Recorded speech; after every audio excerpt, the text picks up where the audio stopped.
Este programa, Historias de Gente Común, porque todos tenemos una historia, cuenta con el apoyo de las siguientes empresas rosarinas.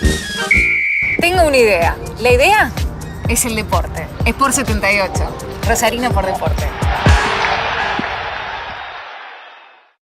¿Las fechas de vencimiento también son un dolor de cabeza para vos? Adherí a la boleta digital y al débito directo de todos los tributos municipales. Si tenés clave fiscal, podés hacerlo online o acercándote a los centros municipales de distrito con constancia de CBU y DNI. Todo es más simple en rosario.gov.ar, Municipalidad de Rosario.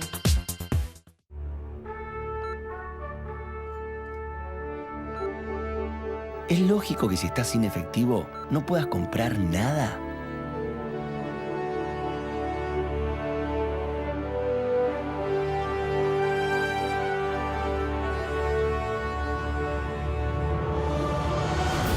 Nada. Lógico es que puedas pagar con tu tarjeta de débito. Es cómodo, es seguro y es una sensación inigualable. ¿Estás pensando en usarla? Es lógico. Nuevo Banco de Santa Fe. Acá, para vos. Hola, ¿cómo le va? Este es otro programa de Historias de Gente Común. Porque todos tenemos una historia. En este caso, la de Rafael Oscar Yelpi. Por allí en un poema él dice que la nostalgia es recorrer la pampa en un segundo. Y creo que es así. La nostalgia no tiene extensión ni tiene velocidad, puede tenerla toda. Y esta nota con Rafael Yelpi la tiene toda a la nostalgia. Y la forma de encarar la ciudad, la región. Rafael es uno de los referentes intelectuales de la región Rosario. Acá, como la charla de Yamena, es esa persona, pero está mucho más contándonos lo que le preguntamos. Su vida se allana a contar en cosas mínimas que terminan siendo la parte del cimiento de su forma de ver la ciudad y la región. Rafael Oscar Yelpi, ya. ¿Cómo te llamas? Rafael Oscar Yelpi.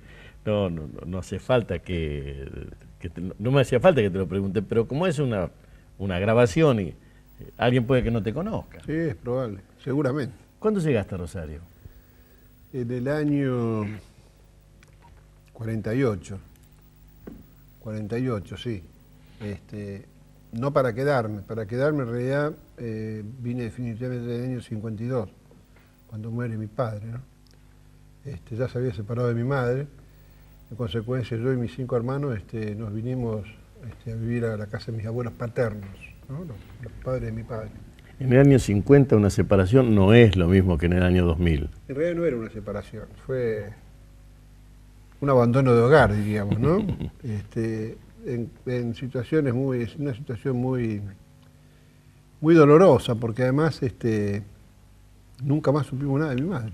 ¿De tu vieja? No, se la tragó. Yo pensé al revés. Se la tragó la tierra, ¿no?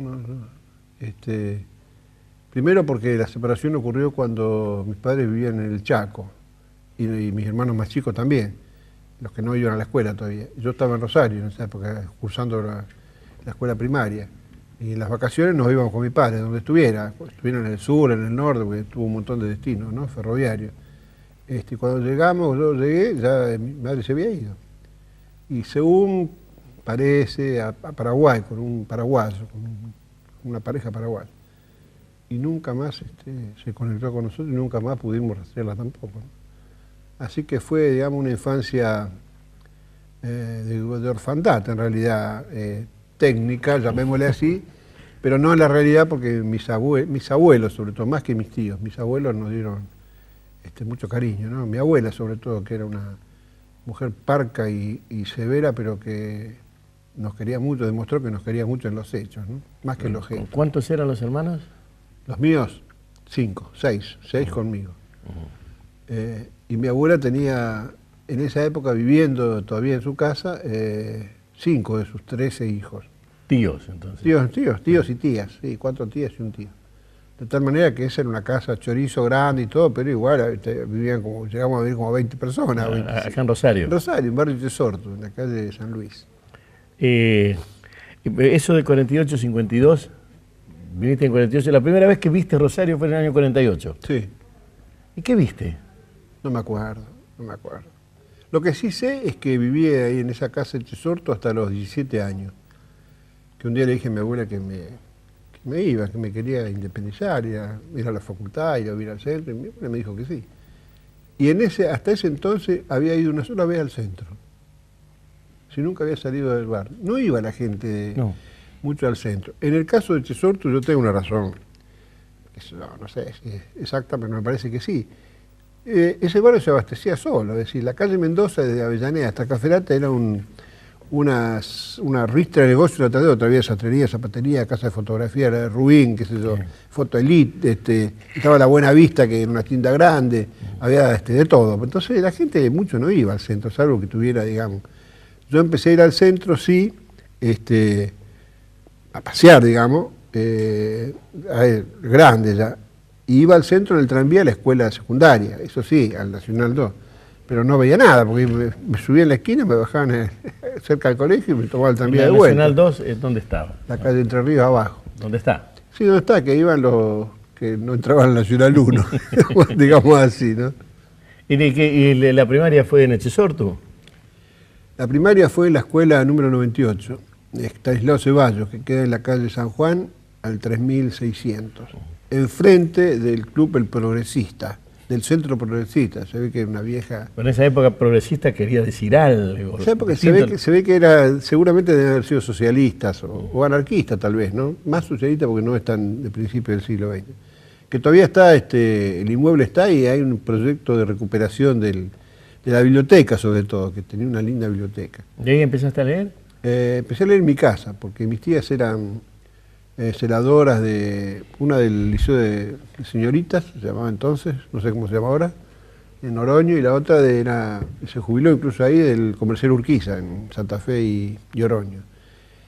Y tenía un tío que a pesar de que era militar de baja graduación, creo que llegó a sargento primero, trabajaba en el Distrito Militar 33, que era muy lector. Entonces había una biblioteca en mi casa de mi tío bastante grande, muy canónica, digamos así, no había nada novedoso, pero estaba, qué sé yo, Salgari, Verne, Robert Louis Stevenson y los clásicos Jackson, que ahí había toda una colección. Bueno, pero es lo que había que leer, negro. Y es lo que le hicieron... ¿No? ¿Y la Isla del Tesoro es la Isla del Tesoro? No hay modo de sacarla. Pero, por ejemplo, en esos clásicos Jackson, yo leía a los 15, 16 años que me agarré un deslumbramiento, una novela que se llamaba La muerte de Virgilio, de Hermann Brost, que después ahora con los años me he dado cuenta que es una de las obras cumbre de la novelística del siglo XX, una novela fenomenal, ¿no? Y yo la leí en ese momento y me deslumbré, digo, este tipo, ¿cómo puede tener semejante imaginación y cómo puede escribir así sobre el pasado? Y ahí empecé un poco con el tema de la literatura, ¿no? Querer empezar a escribir sin ninguna fortuna. Otra ciudad, otra historia de gente común, porque todos tenemos una historia. ¿Empezar a conocer Rosario a través de una biblioteca? Puede. ¿Empezar a conocer la vida a través de una lectura? Puede. ¿Cómo que no puede? Recontra puede. Enero y Elpi, con quien estamos charlando, plantea, en Historias de Gente Común, porque todos tenemos una historia, plantea una forma de crecer distinta. Diferente. Mejor o peor, no lo sé. Pero bien diferente. Escuchémoslo. Mirémoslo. Digamos así, ¿no? Pero, bueno, no vamos por el lado de la humildad. No. Lo que me pregunto es esto. En el barrio eso, ¿era bien visto, mal visto? Porque en general el bicho de biblioteca era raleado del juego de la pelota. Sí, en realidad nosotros yo porque mi hermano y mis primos, que incluso en un momento dado, uno de mis tíos, un hermano de mi padre, Alfredo, se separó de su señora. Él trabajaba en Vialidad Nacional en San Nicolás. Vivía en la calle Nación, me acuerdo, San Nicolás. Se separó de su mujer y tenía 6 hijos. Entonces la desesperación los mandó a la casa de mi abuela, mientras se reacomodaba su vida. Así que en un momento llegamos a ver 12 pibes ahí en la casa.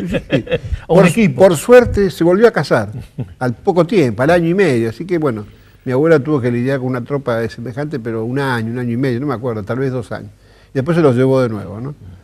En el barrio no salíamos mucho nosotros, como éramos muchos, jugábamos dentro de nuestra casa además. Y yo eventualmente salía a jugar a la pelota en la esquina, en un baldío que había en San Luis y Caferata. La casa donde era, me decís, sobre Mendoza. Sobre calle San Luis. Sobre calle San Luis. Esa casa, las batallas de la vida, ¿no? No hace mucho, ya no sé cuánto hace mucho, 6, 7, 8, 10 años a lo mejor, la compró Casinerio, Coco Casinerio, que en esa época todavía era un próspero supermercadista. Y la tiró abajo. Es más, compró esa casa y otra que tenía salida por San Nicolás. Entonces, una enorme casa en L. Y yo pasé, me acuerdo cuando la estaban demoliendo, me dio una tristeza porque era una casa enorme, digo, una casa que tenía 8,66 por 80 metros, creo, 70 metros. 8,66 es la medida española. Era la medida, sí, la medida, claro. Pero seguía. ¿Había frutales ahí? Sí, en el fondo teníamos dos mandarinas, un limonero y una higuera. Y una gran glicina que cubría casi, eso se llamaba el fondo, porque había el patio, después había un patio también. En el patio había una parra de uva chinche y un montón de macetones con malbones, planta que mi mujer odia y mi abuela adoraba, y entonces llenaba porque son vistosos los malbones. La planta no es linda porque es áspera la hoja, pero de vista, de lejos, los malbones son coloridos, tenía uno de malbón. Y jazmín del cielo y jazmín del país, me acuerdo, que eran dos enredaderas, tipo enredaderas muy olorosas, muy fragantes, ¿no? A la noche, ese olor. Sí, y la glicina era muy linda, sucia, porque se caía. Sí. Y en el fondo teníamos gallinero, un gallinero con un montón de gallinas, 15, 20, 30 gallinas. Mi abuela sacaba ahí los huevos y todo lo demás. Y un perro, o sea, todo el ajuar de la casa, ¿no? No se mataba una gallina porque sí, había días para... No se mataba, digamos, frecuentemente, se mataba en algunas ocasiones. Ya no se usa más la gallina, creo yo no he visto que... En los pueblos, en la Pero en los ciudad... restaurantes no existe la gallina. No, tenés razón, es pollo casi siempre. Sí. No es lo mismo el sabor. No, los peruanos lo saben bien, porque los peruanos usan mucho la gallina para la comida, ¿no? Y los pollos de hoy no te gusta nada. ¿Y quién cocinaba? ¿La abuela? Mi abuela ¿Y cocinaba. quién va a cocinar? La abuela cocina. Estas cosas son siempre así, no tienen otro cierre que ese. Vamos a ir ahora a otro pedazo de esta historia, de este armado con el Negro Yelpi. En La Confianza, esto es el Negro Yelpi. Rafael Yelpi, historias de gente común. Porque todos tenemos una historia. Yo sí creo en Santa Fe, pero mi relación desde mocoso es con Coronda o con Barranca. Y yo tenía idea de lo que era Coronda y para qué servía, y tenía idea de lo que era Barranca. O sea, medía un pueblo en mi cabeza. Nunca medí Santa Fe. Y en realidad cuando llegué a Rosario, entré a medirla, Rosario, a medir que a tener una dimensión que estaba en otro sitio. Pero en Santa Fe nunca tuve idea que estaba en Santa Fe. Nosotros, por ejemplo, no sabíamos lo que era el río. Primero porque no se veía, en gran parte, digamos, ¿no? Nunca fuimos a la Florida cuando éramos chicos, por ejemplo, para darte alguna idea. Sí. Excepcionalmente al Parque Independencia, a lo mejor alguna vez que nos llevaba alguno de los tíos, al Laguito, sí. Al cine, pero al cine de Chesorto, el Victoria, el Cervantes, los cines que quedaban por ahí cerca. ¿Era una salida el cine? El cine era una salida, sí. Para nosotros sí. Los sábados nos dejaban ir al cine cuando yo era más grande, ¿no? Lo llevaba mi hermano Atilio, que era más chico, me acuerdo. Que se enojaba porque yo me reía en las películas cómicas. Y él decía, ¿por qué te reís fuerte? La gente nos va a mirar. Claro, era más chico, le daba vergüenza que no se ríen. Pero sí, mira, fíjate vos, ahora que me decís eso de Coronda, si tuviera que forzar la memoria, no me acuerdo cómo era la ciudad cuando yo era chico. Primero porque no la conocía mucho. Pero tengo una imagen clarísima de los pueblitos donde viví en mi infancia. De Los Frentones me acuerdo como si tuviera Los Frentones, es un obraje en el Chaco, ahí nació mi hermana Yolanda, mi hermana más chica. Me acuerdo de Monte Quemado, que en Santiago del Estero también mi papá estuvo. No me acuerdo mucho de Esquel ni del Maitén, no me acuerdo casi nada, te diría. Me acuerdo mucho de San Rafael Mendoza, donde nació mi hermano Atilio, que nació en la calle La Cera, me acuerdo. Me acuerdo de la ciudad, ¿cómo te acordás si tuviste, habrá estado... No sé, mi viejo debe haber vivido 2 años en San Luis. Y nosotros habíamos estado 6 meses cuando íbamos las vacaciones. pero tengo una imagen, me acuerdo bien, me acuerdo cómo era la calle, todo. Y de la ciudad de Rosario, de la ciudad en su conjunto, digamos, ¿no? Me acuerdo un poco del barrio, sí, del barrio me acuerdo todo. Me acuerdo de los tranvías, claramente. Y me acuerdo que mi primer trabajo fue, me lo consiguió no sé qué, uno de mis tíos, era en una fábrica de cuchillos e instrumentos de cirugía, que se llamaba Escobar SRL, que quedaba en la calle Provincias Unidas, casi esquina Avenida Godoy. Extramuros. Con lo cual, claro, estamos hablando del año 50 y pico, con lo cual yo me tomaba el tranvía 20, el tranvía se llamaba, le decían el tranvía obrero, porque pasaba a las 5 de la mañana, 5 y media. Y subía únicamente los que trabajaban, entraban a las 6, 6 y media. Entonces lo tomaba ahí y era un viaje larguísimo hasta allá, que era extramuro eso, pasando 2 cuadras del cementerio. Me acuerdo que doblaba así una curva, así una calle que se llama Garzón, que ya ni sé dónde queda a esta altura. Y el guarda, motorman, cuando veía que no estaba en alguno en la esquina, porque éramos siempre lo mismo, empezaba a tocar, a apretar la campanilla, entonces salían los tipos poniéndose la camisa, así, corriendo para llegar. Eso sí me acuerdo, ese viaje a la noche, que era de noche, en invierno era plena noche, sí. Que era larguísimo, incómodo, porque los asientos eran de madera, me acuerdo, todo iban cabeceando, eso me acuerdo claramente. Y me acuerdo de la fábrica, sí, me acuerdo, bárbaro. Hacían cuchillos, sobre todo, y bisturí. Formidable ejercicio de memoria el que hace Rafael, pintando, dice Provincias Unidas y Arijón, y uno se la imagina ahora, pero hay que imaginársela allá donde él la está contando. Y habla de trabajos, y habla de una forma de encarar la ciudad, la región. Yo no sé si era región en ese momento, y tampoco sé si era ciudad. Él dice que en su conjunto de la ciudad no se acuerda. ¿Usted se acuerda del total de la ciudad? O como Rafael, de la cuadra, del barrio, de la gallina, del cine, del tranvía. ¿Cómo se acuerda? Otras cosas para cirugía, no me acuerdo. Y había una fábrica de jabón. Nosotros decimos una fábrica de jabón, olor. Fábrica de SEO, decíamos. Era insoportable el olor. No sé. Adentro de la fábrica nos descomponíamos, no todos los días, ¿no? Pero había días que era una cosa, otro que depende cómo viniera el viento. Otro que ecología y medio ambiente, la gente sabe cómo... Bueno, y en esa zona ¿había ahí cloacas o todavía había...? No había nada, eran andurriales. Me acuerdo que había un tranvía, fíjate vos, un tranvía que salía de Provincia Unida y Avenida Godoy, o un poco más del cementerio, se internaba en el barrio Godoy, nada más que hacía ese pequeño trayecto, un solo tranvía era.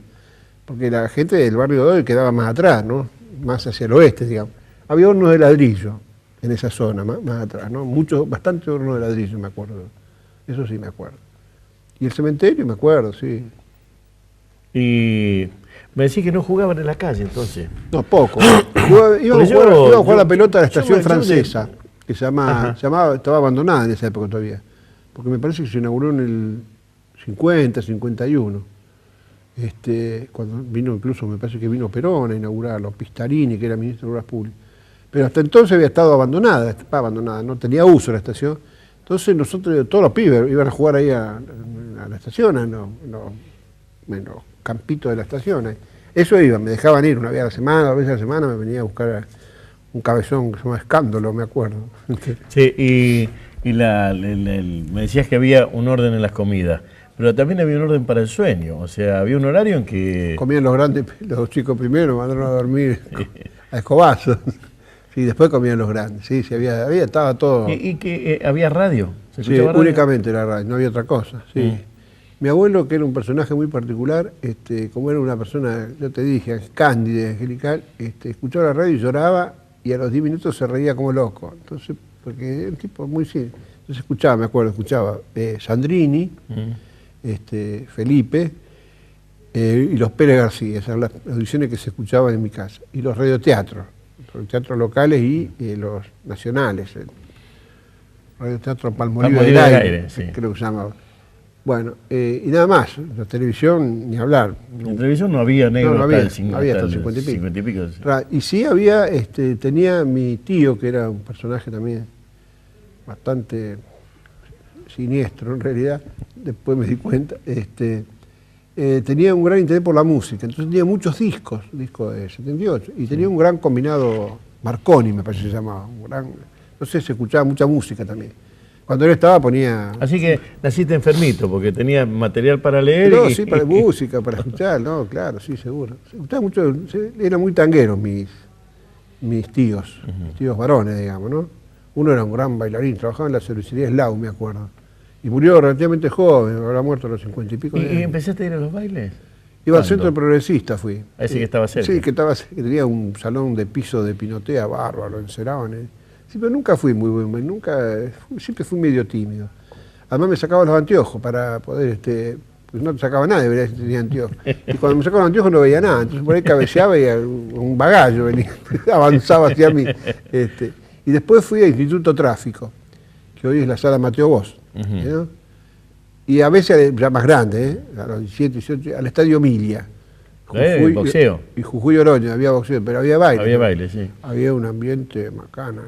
Ahí tenías que cuidar cada quien sacaba a bailar porque te podían pegar un planazo. Bueno, pero eso ya era otro Rosario, ya estabas conociendo Rosario. No, ya era casi los años, finales de los años 50. 58, 57, 59, yo entré a la facultad en el 57. Sí, incursioné ahí.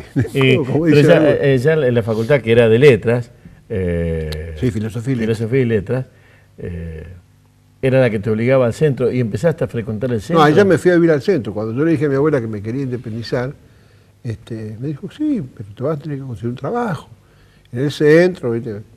Bueno, y me acuerdo que la primera residencia, el domicilio que tuve... Residencia en la tierra. Bueno, no sé cómo, pasé un día por la calle San Luis. Pare. Un cartel que decía, se alquila pieza. Párelo. Va a contar ahora el comienzo de su relación con la ciudad. Y va a incorporar un personaje que es uno de los sólidos personajes de la región. Pero la frase de la abuela quiero rescatar. Que seguro que lo trataba de usted. Si se va a ir a vivir solo, piense con qué se va a alimentar. Porque se va de acá y tiene que pagarse la comida. El sustento primario es la comida. Después la ropa y el techo. La abuela marcaba un límite que ahora parece que se ha perdido. Y con el relato de Negro Yelpi, que es con quien estamos charlando en esto que es Historia de Gente Común, se rescata. Vamos. Habitación. Calle San Luis, casi esquina La Prida. Entonces toca el timbre, había una escalera, me acuerdo. Una señora muy amable, me dice, mire, sí, lo que pasa es que alquilé, la que me queda una sola, pero es a compartir. Yo voy a compartir. Yo no tenía ninguna pertenencia, ni una valija con unas pilchas, un libro, nada más. No, pero es un señor, es un muchacho más grande que usted, dice, pero que estudia en la Facultad de Letras. Ah, le digo, bueno, yo me estaba a punto de inscribir. Bueno, entonces, sí, está bien, agarré viaje. Bueno, el señor era Aldo Oliva, después excelso poeta, sí, vos sabés que, con el cual conviví como 2 años en esa pensión. Bueno, entonces pará, porque estoy construyendo pedazos que yo no conocía. Te tocó una casa en donde había discos y había libros.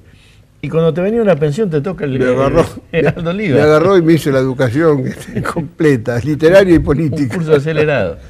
Sí, no, me acuerdo, sí, en realidad él fue mi maestro, digamos, en muchos aspectos. Sobre todo en abrirme la cabeza, digamos, a la literatura y en general a la vida, ¿no? A la política, a la ideología. No me acuerdo cuánto tiempo, pero me parece que fue un par de años que vivimos en esa casa. Después él, no me acuerdo, pero ya se había separado. Después se casó con Adriana Finetti y tuvo los 2 mellizos que hoy son profesores de historia y literatura. Y después empecé a peregrinar en pensiones como todos los estudiantes. Estuve en un montón de lados. ¿Cómo juntaba la plata para la pensión? No, trabajaba, empecé a trabajar. ¿Desde los cuchillos a otro lado? Ya ni me acuerdo ahora, pero tuve un montón de trabajo. Me acuerdo que en una época trabajé como operador nocturno en no sé cómo se llamaba, Teléfono del Estado, sería algo así, ¿no? Sí, Entel. En la calle, no, me parece que no era Entel. Bueno, a lo mejor era Entel. En la calle Rioja, entre Paraguay y Presidente Roca. Sí, ahí había una oficina. Había una oficina grande. La otra estaba sobre Mitre. Sí, no, pero esa no, nosotros trabajábamos, ahí estaban los operadores nocturnos, me acuerdo. Que te ponían los auriculares, tenía que enchufar las cosas. La clavija. Sí, no me acuerdo quién me consiguió eso. Me parece que Rodríguez Araya Agustín. Me parece que sí, Agustín, por supuesto, Agustín. Me parece, pero no estoy seguro. Ahí no me acuerdo cuánto trabajé. A lo mejor trabajé meses o años, un año, no me acuerdo. Después trabajé eso ya fue en los 50, finales de los 50. En los inicios de los 60 trabajé en una dependencia que se llamaba Dirección de Asuntos Rurales de la Provincia, cuya oficina, que dependía del Departamento de Trabajo y cuya oficina estaba en la calle Mitre, calle esquina Pellegrini, que es una vieja escuela, que ahora ha vuelto a ser una escuela grande. Hubo varias dependencias ahí, y ahora por suerte ha vuelto a ser una escuela. Bueno, ahí esa Dirección de Asuntos Rurales tenía como misión fundamental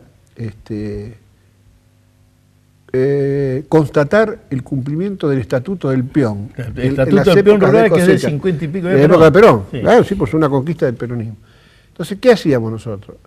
En el verano, sobre todo de noviembre hasta finales de febrero, cosechas. Nos mandaban una estanciera, éramos inspectores del departamento de la Dirección de Asuntos Rurales, una estanciera, otro inspector, íbamos de a dos, todo el Estatuto del Peón, todos los formularios, y nos largaban para el sur de la provincia, hacíamos todo el sur de la provincia, Belgrano, el departamento de Belgrano, y qué sé yo, el General López. Entonces salíamos de Rosario y hacíamos, digamos, parada principal en Venado Tuerto. Entonces de ahí arrancamos. Nos recorrimos todos los pueblos. Entonces llegamos a un pueblo y íbamos a la comisaría, primero que nada. Nos presentamos al comisario, mucho gusto.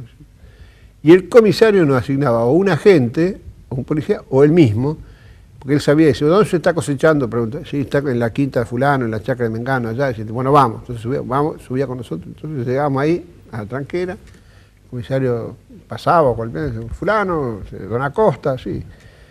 Veo que está cosechando, sí. ¿Quién está trabajando? Dice, no, está trabajando fulano. No, ese no es tu primo, dice. Ese trabaja allá, dice, no, tenés que poner un peón. Entonces, veníamos nosotros, el acta, venía el secretario del sindicato, del SUTRE, se llamaba Sindicato... Sí, ahora se llama Guatre. Sí.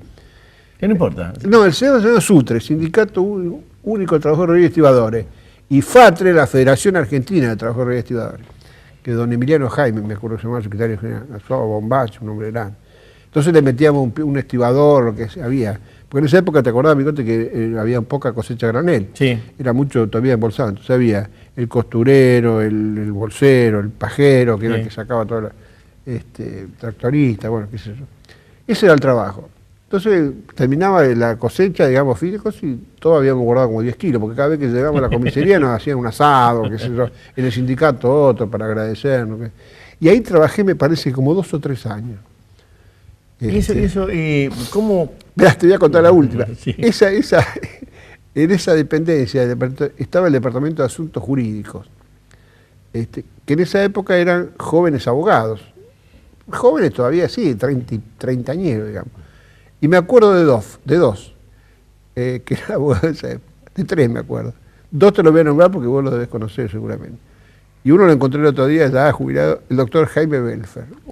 Y el otro era el doctor Boff, que trabajaba en ese sucucho. Ahí había pocos abogados y muchos procuradores. Procuradores profesionales grandes, ya de mucha edad, me acuerdo, ¿no? Y estos eran jóvenes abogados, treintañeros seguramente. Y otro se llamaba Coron, me parece, Coron también. Bueno, vos lo encontré el otro día. Eso convivíamos todo ahí en ese lugar. ¿Cómo era esa relación con el arranque para el otro lado, para el arranque para la literatura? Vamos a otra puntualización. Negro Yelpi, que es con quien estamos charlando, nos está contando un Rosario que ya es región, ¿no? Obviamente. Y sobre aquel peronismo que trataba de administrar un juego, el del grano. Rosario es básicamente un puerto granario y una región agrícola-ganadera que trataba de administrar los recursos poniendo énfasis en el obrero, en el operario, en el peón, en el Estatuto del Peón Rural.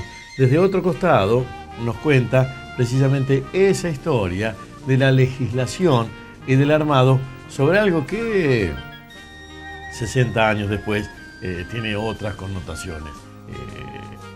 Las actuales corren por cuenta suya. Las de aquella época las está contando el Negro Yelpi. lectura para la letra. El primer poema. No, es que ¿cuándo contemporáneamente yo iba a la facultad, eso me servía, digamos, para poder pagar los gastos de sostenimiento, de sobrevivencia, digamos. Yo ya iba a la facultad. ¿Cuándo compraste el primer libro y cuándo escribiste el primer poema que te acuerdes? Es un poema original. No, los primeros poemas no me acuerdo. Los escribí en la escuela secundaria y los tiré todo al diablo. Pero los primeros poemas que me acuerdo los escribí ya cuando iba a la facultad, que tenía 17, 18 años, y uno solo se publicó en la revista Pausa, una revista que dirigía Rubén Seblever. Un poema horrible, que se llamaba El sur es una larga espera en un segundo. Ya el título era largo, el poema era largo, era también. Yo me acuerdo de esa frase tuya, es la nostalgia, yo la tengo en mi cabeza armada, no la espera. Pero me acuerdo de esa frase tuya. Sí. No importa, pero la frase quedó, me la recuerdo. Y después empecé a escribir con cierta regularidad. Eso fue a partir del año 58. ¿Y libro, o robaste el primer libro? No, me llevé el libro de mi casa, de casa de mis abuelos, con autorización, por supuesto. Y después empecé a comprar libros, ¿No robaste libro? Sí, alguna vez, ahí sí. Prescribió todo, negro, podés confesar. No. Aún cuando está Ross, ya no está Arnoldo. No, Ross no, Ross no, jamás. Ross no. No, me había hecho amigo de Ross. Iba mucho a Ciencia, una librería grande, enorme librería de Ciencia. Sí, la librería con levadura fue Ciencia. Sí, ahí había cosas que no lo encontraba en la librería. Estaba Gilberto. Estaba Gilberto, sí. Compré muchos libros, siempre tuve muchos libros. Y que fue una de las rémoras, digamos, de mi vida, porque mudarse, teniendo muchos libros, es un incordio. Ya ahora, qué sé yo alquilo todavía. Pero hace 20 años que vivo en el mismo edificio. Y me mudé 3 veces dentro del mismo edificio, por suerte, ¿no? Y me mudaba en el montacarga. El montacarga se llenaba de cajas que son pesadísimas, las cajas de libros aparte. Así que pienso que ya ojalá me pueda quedar ahí muchos años más porque no me quiero mudar más. Yo te digo lo que... Y perdí muchos libros en las mudanzas. En las últimas 3 mudanzas hice lo siguiente. Agarraba, por ejemplo, decía, este libro, el fútbol, los de Sebrelli del fútbol, ¿lo voy a leer yo otra vez? No.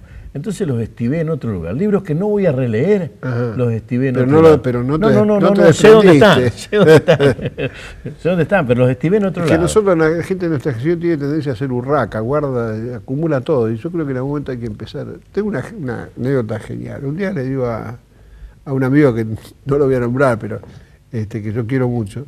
Le digo, ¿vos te gusta el humor? Sí. Bueno, mira, te voy a regalar la colección completa de la revista Humor, de la revista Mengano, Chaupinel, Ratón de 7 días, todas las colecciones. Porque un día me dice Dora, mi mujer, dice, Rafa, mirá cuántas cajas, esas cajas de revistas, cada vez más, habría que empezar a desprenderse. Entonces le digo, sí, me dice, pero ¿cómo no? Traela, dámela. Bueno, yo no sé, eran como 7, 8 cajas. Pasaron los años, esto te estoy hablando hace 15 años. Hace un año, un día me dice este amigo, Rafa, dice, ¿te acuerdas que no te gustaría recuperar la colección? La mujer se lo estaba mi echando. mujer me dijo. Es un mal de nuestra generación. A mí me cuesta mucho desprenderme de cosas. Por ahí me agarra locura, entonces rompo cosas de las cuales después me arrepiento. Bueno, a mí me pasó 2 o 3 cosas. Sí. Yo tenía, por ejemplo, ¿viste los grabadores que a veces daban? El que yo tenía. Cada vez que daba la vueltita hacía un ruidito, un chirrido. Yo lo tenía a Borges cantándome la morocha, porque dice que el tango terminaba ahí. Él cantaba la morocha, terminaba el tango. Y había un ruido. Cuando lo tiré a ese cassette, todavía no estaban esos mecanismos que hay para quitar los ruidos. Yo tengo a Borges y hay un ruido infernal. Y después me consolé porque los imitadores lo hacen igual. Sí, es cierto. Pero yo tenía el cassette con Borges. Ah, mirá vos. En San Antonio Areco. Lo habían llevado al viejo para la foto, porque hacían una película, El Muerto, una película sobre un cuento. Sí. Entonces estaba ahí, estaba el pedo bajo el alero, y yo soy negro, no me gusta el sol. Entonces estaba bajo el alero con Borges, hueveando, y ahí me cantó eso. Y bueno, pero he tirado cosas, seguro también has tirado cosas. No, sí, seguro, y me he arrepentido. Hablando de Borges, una vez yo trabajaba en la revista Boom, desde el año 69, y me dice Vinacua, me acuerdo, que era el secretario de redacción, dice, Rafael, dice, viene Borges. Ah, no me diga, sí, pero no acá, dice, va a Casilda. ¿A Casilda? A Casilda. Digo, a Casilda. Sí, se va a plantar a dar una conferencia y a plantar un árbol. ¿Querés que vayamos? Vamos, le digo. Entonces agarramos un auto y Dice, ¿cuándo llega? Yo voy a hablar con la gente, no sé de dónde era, del Rotary, de una biblioteca, la verdad que no me acuerdo. Y él se comunicó con esta gente y esta gente dijo que el Borges llegaba el día tal, a tal hora al aeropuerto de acá y que ellos lo iban a ir a buscar. Entonces nosotros, bueno, aprovechamos la volada, entonces ese mismo día, a la hora que llegaba el avión, nos fuimos ahí, bajó Borges, que venía con un secretario que se llamaba Norman Di Giovanni, que era un norteamericano que lo usó de secretario bastantes años y que después fue el primer traductor de Borges, la obra grande de Borges al inglés. Vive todavía Norman Di Giovanni, peticito, un ítalo norteamericano, me acuerdo. Bueno, lo cargan en un auto a Borges y a Giovanni, arranca la comitiva y nosotros atrás. Bueno, nos fuimos a Casilda, plantó el árbol, que yo lo ayudé, incluso que nadie se dio, yo agarré la pala, se la di, ahí, bueno. ¿Estás en una foto plantando un árbol? No, estoy en una foto, sí, justamente, está Borges, Vinagua, no, sí, planta el árbol, estamos todos ahí. Una foto que sacó Carlitos Saldi, me acuerdo. Bueno, y a la vuelta, cuando termina de dar la conferencia y todo, los tipos de Casilda, ustedes se vuelven para Rosario, y ¿por qué no lo llevan a Borges? Se desprendieron alegremente de Borges. Bueno, entonces nos fuimos. Carlitos Saldi, que manejaba el auto, Vinacua, y atrás Borges, Di Giovanni y yo. Llegamos, bueno, fuimos al aeropuerto, y llegamos como 1 hora y media antes que llegara el avión, que saliera el avión. Entonces nos fuimos a la confitería, y Norman Di Giovanni se piró rápidamente, se fue a leer por otro lado, se ve que estaba ya cansado de estar con Borges, y me quedé solo con Borges. Y Vinacua y Carlitos se fueron para Rosario. Y dice, ¿vos te vas después? Sí, yo me tomo con él. Y me quedé charlando 1 hora y media. Y ahí me contó, me acuerdo, que Guiraldes había tirado a un aljibe la primera edición de su libro El cencerro de cristal, porque se dio cuenta que era malo y tiró toda la edición de un aljibe. Eran ediciones de 300 o 500 ejemplares. Sí, pero igual. Pero el mismo autor es tirar un hijo. Sí, pero claro, y él decía, y lo tiró un aljibe. Dice, bueno, una autocrítica sabia. No, me acuerdo. Después lo vi otra vez. Pero la historia de vida de Rafael supera largamente un programa, esto es obvio, porque habrá advertido usted en confianza, contando cosas. No sé si yo soy un amigo, lo que sí sé es que soy un buen compañero y estamos compartiendo vida hace muchísimo tiempo. Por eso las anécdotas salen así como se le aparecen. En esto que es historias de gente común, porque todos tenemos una historia. En este caso, la de Rafael Yelpi. Esta historia, la de Yelpi, integra Confesiones Públicas, que es el libro en donde están reflejadas papel, estas narraciones, estos cuentos, estas confesiones públicas de historias de gente común, porque todos tenemos una historia. Sigue Rafael. Muchos años después, antes de morir. Pero después tenés una dimensión de Rosario Negro, porque todos los trabajos sobre la mafia, sobre la prostitución, todos los trabajos sobre el Rosario escondido, te tienen que haber dado una dimensión. No, es que de después la caminé mucho. Después ya cuando vine al centro, de Pompeya al centro. Sí, ya empecé, digamos, qué sé yo iba, por ejemplo, fui a Villa Manuelita cuando no entraba nadie, pues, a verlo a Reginaldo Gómez, caudillo radical y dueño del prostíbulo adentro de Villa Manuelita. Iba a la zona sur, la recorrí mucho la ciudad. Primero porque me empezó a gustar la ciudad como tal, ¿no? Yo la quiero mucho esta ciudad realmente, a mí me parece que es una ciudad bárbara. ¿No sos nacido acá, no? No. ¿En La Pampa es? En Esquel. En realidad nací me parece que nací en el Maitén, pero como no había registro civil me escribieron en Esquel. Esto es un intríngulo porque hay dos actas de nacimiento. Una manuscrita legalizada, por supuesto, donde dice que se presenta a don Oscar Ramón Yelpi, domiciliado en el Mayoco, que es un pueblito chiquitito también, para anunciar que ha nacido el día tal, su hijo tal, fulano de tal. Si él vivía en el Mayoco, como pusieron Esquel y mi hermana más grande dice que yo nací en el Maitén, un intrigo. Lo cierto es que el nacimiento oficial en Rosario no es. Es en Esquel, no. Sí. No, en Rosario no. Y ninguno de mis hermanos nació en Rosario. Ninguno. Por los nómadas de tu viejo. Claro, mi hermana Alita nació en Yorquinco, que es un pueblito de Río Negro, pasando el límite de Chubut. Mi hermana Ana nació en Zapala, que es Neuquén. Mi hermana Tilio en San Rafael Mendoza. Mi hermana Yoli en Los Frentones, en el Chaco. Y mi hermana Pirucha en el sur también, pero no me acuerdo, me parece que también en Esquel, por ahí, es más grande. Así que ninguno nació, ninguno somos rosarinos. Y el afecto básico en Rosario, ¿en qué lo basás? Está bien, los afectos no tienen explicación, pero, No. pero somos bichos de racionalizar, así que... Sí, yo en realidad debo decir que he sido muy feliz en esta ciudad, esa es la verdad. Más allá de todos los berrinches que uno se agarra a veces con la vida, con el país, con la política y con las frustraciones de muchos de los sueños de uno, yo he tenido muchos amigos, muy buenos amigos acá, he tenido muchos afectos, antes de casarme incluso, después voy a cumplir 40 años de casado este mes ahora, dentro de unos días. Y ha sido realmente un periodo de mucha felicidad para mí. Y después trabajé por suerte siempre, salvo aquellos primeros laburos, ¿no? Con Luisito Ortolani, hoy Luis Saavedra, trabajamos en un sótano haciendo resorte. Me acuerdo cuando aguantamos 3 días y nos fuimos desesperados porque no veíamos la luz del día.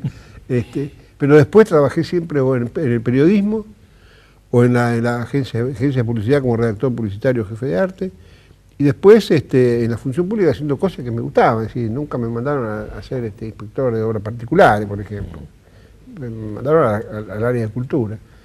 Y entonces todo eso ha hecho que yo a esta ciudad le tenga hasta una deuda de gratitud, digamos, ¿no? Bien entendida, no sin camelo, ¿no? Y no por eso me puse a escribir sobre la historia de Rosario, en parte también por eso, sino porque me parecía que no había mucho sobre el tema y bueno, y alguna vez alguien tenía que empezar a hacerlo desde la óptica de los historiadores no académicos, siempre lo aclaro porque he tenido algún dolor de cabeza con eso, ¿no? ¿Por qué dolores de cabeza? Porque la rigurosidad científica, la Sí. ubicación de dónde sale la cita o la data. Yo tengo 2 teorías. Una es que respeto mucho a los historiadores académicos, por supuesto, porque tienen, digamos, la metodología y la formación suficiente como para acceder con mucha más rapidez que uno a la fuente. Saben dónde ir a buscar, saben cómo manejar un archivo, cosa que a uno le cuesta un Perú, esa es la verdad. Yo me acuerdo cuando escribimos el libro de la prostitución con Cini, éramos 2 periodistas, esa es la verdad. Y no había archivo digitalizado, no había nada en realidad, no había ni archivo. Me acuerdo que fuimos a la policía, que ahora seguramente debe ser de otra manera, organizado de otra manera, nos llevaron para ver unos voluntarios a una habitación que era como 2 veces este estudio, y había, no sé, miles, cientos, no, pero miles de expedientes, apilados uno al lado del otro, ni siquiera encaja. Decir que el tipo que estaba ahí era un tipo viejo, que hacía muchos años que estaba ahí, y dice, el paisano Díaz, espérese, bueno, y encontró de los 7 que le pedimos, encontró 2 o 3, porque más o menos tenía idea, el otro, ni él sabía dónde poder encontrar. Y ahora supongo que debe estar todo mucho más. Entonces el acceso a la fuente es más fácil para ellos, el acceso a los documentos es más fácil, y el periodista que hace lo que ahora se llama periodismo de investigación, yo creo que es tan serio como lo otro, ¿no? Porque Sí. me parece que algunos son muy serios, otros no, ya todos sabemos que no lo son, de movida, digamos. Yo hay libros de periodistas que no los leería porque sé que me parece que no voy a encontrar nada nuevo. Pasa. Y me parece que mucho del éxito de la llamada los historiadores no académicos, empezado por Feli Luna, empezado por los revisionistas en realidad, ¿no? Empezado por Feli Luna y Pacho Don y algunos otros, el éxito radica justamente en que son mucho más accesibles para la gente, esa es la verdad. Muchos de los Sin querer, dando vueltas en la conversación con Rafael Yelpi, haciendo esto que es historias de gente común, porque todos tenemos una historia, aparece el revisionismo y la mirada del periodista, del observador, sobre los hechos del pasado, que es distinta, plantea Rafael, y me sumo, que es distinta a la del rigor científico de algunos historiadores arqueológicos. Y plantea un hecho concreto. Si uno rescata acontecimientos de la historia, es para contarlos, para que se sepan. Pero si uno lo llena de latinazgos y de figuras raras, no se sabe. Guardada en el fondo de una valija, el secreto de la felicidad no sirve para nadie. Escriben para los historiadores y yo para los alumnos de la carrera de historia. Y se hace arduo por ahí. Sí, hay que novelarlo un poco, ¿no? No sé si hay que novelarlo, pero... Hay que narrarlo un poco. Ahora, para mí una de las mejores historias argentinas es la de José Luis Busanich. Me parece una historia fenomenal, de un tipo liberal, pero un tipo con la cabeza... Un libro fantástico, muy bien escrito, además. Muy accesible y lleno de fuentes también. Sí, son dos, para mí Busanich y Palacio, ¿no? Son los dos. Nuestro Palacio, sí. Ahora el otro día la compré, la encontré por 30 pesos, una librería vieja. Un libro sí. Yo muchas cosas las dateo ahí, y Busanich es la primera parte. Lo que me digo es esto, sobre el 60, 70, ¿qué quedó de ese Rosario rufián en el que fuiste a bucear? ¿Era todo historia o todavía había? No había mucho en realidad. Por eso la investigación nuestra se basó mucho en los testimonios de gente que tenía en esa época no menos de 70 años. Que en el 30 y pico, cuando decían los testigos, todavía eran gente joven, 30 y pico de años. Te mezclo. Ya Pichincha estaba, digamos... Bueno, ahora, hoy nombré, cuando me acordé ahora, ya estoy como los viejos, cuando tengo que decirlo cuando me sale, si no... Huye. Huye. Vos hablaste de Borges y que Borges te contó lo de Guiralde. En una de las charlas más lindas que tuve en mi vida, una tarde entera con Tuñón. Pasaba el tren por atrás, de una casa que pasaba el tren, ¿viste esa casa? Sí, vi hace poco un documental donde el hijo dice que pasaba el tren. Bueno, yo estaba ahí con él, me atormentaba con el grabador el tren que pasaba. Y él me dice que le dio una plata para salir de paseo, para irse. Guiralde ya le prestó plata y él se vino a Rosario y a Santa Fe a la estación de trenes 20 y pico. ¿Por qué 20 y pico? Porque es anterior al 26 esto que él publica en el Rolli. Y le dice, porque yo ahí encontré un viejo de la guerra, dice, en la estación de trenes, que tocaba un violín, le dice, medio de lata con una sola cuerda. Y yo le pregunté, ¿qué es eso? Y me dice, este es un violín del diablo. Dice, me dijo en italiano. Mira vos. Dice, ¿y dónde? Si fue en una estación de tren en Rosario con plata que me prestó Guiralde. O sea que había locos perdidos, locos de la guerra, en ese Rosario Norte, que es el de Pichincha. En esa época, en los años 60, Rosario Norte todavía era, digamos, un enclave, digamos, absolutamente atípico dentro de la ciudad. Ojo, Pigote. Sí, yo lo conocí esa época. Estaban los cafés con la Orquesta Señorita, estaban todo un montón de bodegones por ahí, peringundines, qué sé yo. Y era un centro de llegada y salida. El tucumano, el Santiago. Permanente, además, claro. Permanente. Ahí empezó a cantar, esto me enteré por Cini, ¿no? Que era un personaje también. Cini empezó a cantar tango en Rosario Norte con dúo a dúo con Raúl Peralta. Con Raúl Peralta. Con Raúl Lavie. Sí. Porque después fue Raúl Lavie. Y hay una foto incluso, los dos aparecen Héctor Nicolás Cini con... Sí, con Raúl Peralta. Aparecen Magaldi Noda, Raúl Peralta tiene una relación con vos y tiene de hecho una relación conmigo por un pariente. El primo de Raúl Peralta sigue llamándose José Luis Bolea. Es Bolea Peralta. Ah, no me digas. Es el primo segundo del Gordo Bolea, con quien hiciste La Forestal finalmente. Ah, mira vos. No me digas que logré sorprenderte. Sí. Una data que no tenía. Sí, no tenía Vamos todavía. No tenía la menor idea. Mirá vos. No, nunca me dijo José Luis. Mirá vos. No sabía. Bueno, volviendo al tema, Rosario Norte en esa época, en los 60 todavía, cuando nosotros fuimos al bar, qué sé yo, había gitanos, por ejemplo, viviendo en esa zona, calle Callao, me acuerdo. Y había muchos sobrevivientes de vivía el Paisano Díaz, por ejemplo, todavía. Muchos tipos que habían trabajado en los prostíbulos, como porteros, qué sé yo. Pero el barrio era muy era un barrio de día. Sí, un barrio muy exótico, muy excéntrico. Era un barrio de día y otro. Y supongo que hasta el 30 y pico mucho más. Por eso siempre decía Héctor, a mí me gustaría, dice, que existiera el túnel del tiempo. Era un personaje muy querible. Y le digo, ¿para qué? ¿Para los faraones, para Egipto? No, dice, para que nos paráramos en la esquina de Salta y Pichincha y Richeri. Para mirar para allá, dice, la calle. Me acuerdo como si estuviera para allá, me dice. Porque eso era una romería. Me dice, debía ser y es cierto, porque después, investigando, descubrimos que la municipalidad incluso había más luminarias en esa zona, en esa calle, sí. Más luminarias seguramente por seguridad, supongo yo. Pero eso le daba, además, una notoriedad de noche mucho mayor que las calles adyacentes. Y también estaba lleno de público masculino que iba y venía. ¿Y no se apareció alguna vez, no se te apareció el hijo o el nieto de alguno de los personajes citados ahí a decirte, o no, personajes no citados, si mi abuela anduvo por ahí, mi abuelo anduvo por ahí? Sí, varios después, sí, muchos. Me acuerdo, Secualino, por ejemplo. Ninguno se llama Pichichilo como nuestro director, ¿no? No. Y si lo hubiera no lo diría. No. Secualino había trabajado, trabajaba con un, llamémosle así, desollinador. En esa época había mucha chimenea, con un fumista de película de Fellini. Entonces él se acordaba de todos los prostíbulos, porque siempre iban a arreglar alguna chimenea, porque la salamandra, qué sé yo. Muchas cosas que decían eran ciertas y otras debían ser, se me ocurren a mí ya fabulaciones por la edad y qué sé yo. Y los secualinos tenían a su vez, los hermanos, la única fábrica que vos la debés haber conocido en Calle Alvear de caballitos de calecita, que había incluso uno en la vereda, en Calle Alvear. Vos, cuando viniste a Rosario todavía debía estar.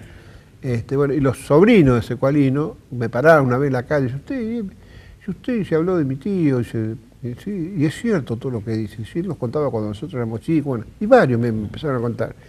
Y el otro día me encontró un señor, en el barrio de Pichincha había un fotógrafo, una sola casa de fotografía, digamos, que era la casa de Dole, D-O con apóstrofe de H-L, alemán, ¿no? En calle Salta. Y con Cine siempre dijimos, qué lástima que haya desaparecido, porque ese tipo, alguna fotografía tiene que haber sacado, alguna de las algún vídeo, qué sé yo, de ahí, bueno. Y hace poco me para un señor en la calle y me dice, usted habla de mi familia en el libro, dice, sonamos. Claro. Porque he tenido un problema, después te lo voy a contar fuera de cámara. Me dice, mi apellido es Dole, y yo que tengo una memoria de elefante, le digo, ¿usted qué es de don Federico? Era mi abuelo. Y ahí que me dio la tarjeta y dice que él tiene fotografía. ¿Qué puedo haber hecho yo? Otra edición. ¿Qué puede haber hecho yo? Perdí la tarjeta. No, bueno, ojalá sirva esto por la guía, no figura en la guía. Esto fue, una vez más, parecido y diferente. Historias de gente común. Porque todos tenemos una historia. Hasta la próxima, gracias. Este programa, Historias de gente común, porque todos tenemos una historia, cuenta con el apoyo de las siguientes empresas rosarinas. Es lógico que para regalarle un sobrecito a tu nieto tengas que esperar que abra el banco porque te da julepe el cajero.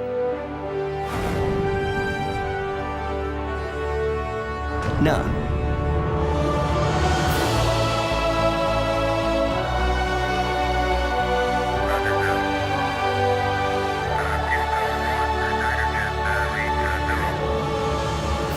Lógico es que saques plata del cajero con tu tarjeta de débito. Es fácil, es seguro y es una sensación inigualable. ¿Estás pensando en usarla? Es lógico. Nuevo Banco de Santa Fe, acá, para vos. Tengo una idea. La idea es el deporte. Sport 78. Rosarino por deporte.